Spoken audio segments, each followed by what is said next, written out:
Now I shall call upon the delegate from St. Vincent and the Grenadines. Mr. President, Mr. Director General, and fellow delegates of this World Health Assembly, warm greetings from St. Vincent and the Grenadines.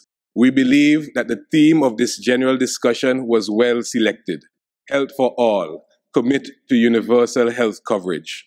Please be assured that St. Vincent and the Grenadines is fully committed to this powerful concept, which is actually the cornerstone of our public policy on health. I remember that last year, Dr. Tedros made the point in his campaign speech before this assembly that in one country, a person who needs dialysis may be able to live a fairly normal life, while in another country, to be diagnosed with kidney failure is tantamount to being handed a death sentence. I have the honor to report that in St. Vincent and the Grenadines, the government is now poised to offer comprehensive dialysis services to the public for the first time. This will be done at a brand new and soon to be opened diagnostic and treatment center in a rural part of our country. We built it with help from the Republic of Cuba. In our situation, the coming on stream of this center will be a major breakthrough for universal health coverage and health for all. In recent times, our efforts to bring about universal health coverage have concentrated somewhat on building or upgrading the healthcare infrastructure in our country. One point of focus is to make sure that our health facilities are smart, meaning safe, green, and climate resilient. Mr. President, beyond the buildings, we would like to reform or reorganize our healthcare system to make it better reflect the sage advice, prevention is better than cure. Our ambition is to bring about a renewal of primary healthcare and thereby take health closer to the communities. We have the highest regard for equity. Our philosophy of healthcare is one that emphasizes the rights of patients and finds expression in a patient's charter to be unveiled.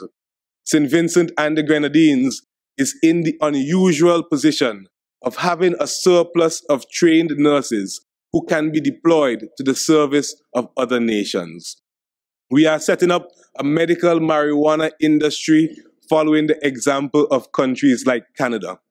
Mr. President, last year, the Caribbean was hit hard by several hurricanes of unprecedented strength. One case in point is Hurricane Maria, which thoroughly devastated Dominica with implications for health and development. This exposed the utter vulnerability of our region to extreme weather events. Climate change has been linked to increased frequency and severity of hurricanes. Global warming can lead to a greater geographical range for mosquitoes and accentuate the already difficult problem of vector-borne diseases. These matters constitute existential threats for us that we cannot afford to take lightly. Therefore, we welcome the World Health Organization's special initiative on climate change and health for small island developing states. The upcoming United Nations high-level meeting on NCDs presents an opportunity for us to recommit ourselves to taking decisive actions against the plague of these diseases, which are responsible for the vast majority of premature deaths. In St. Vincent and the Grenadines, we set up a broad-based health and wellness commission, in part to help us deal with them.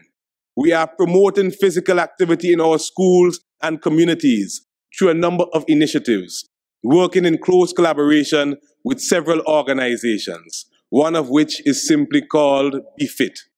Taiwan is helping us build capacity for the prevention and control of diabetes through a flagship project.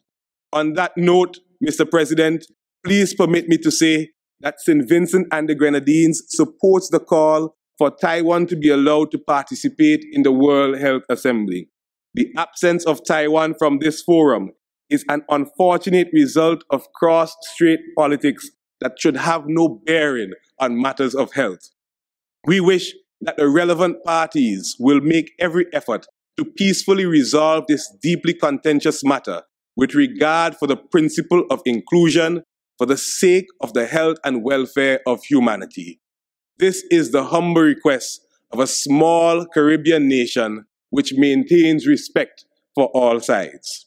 Mr. President, the World Health Organization has been a force for good over the past 70 years, and we plan to work ever more closely with it in the pursuit of health for all. Thank you.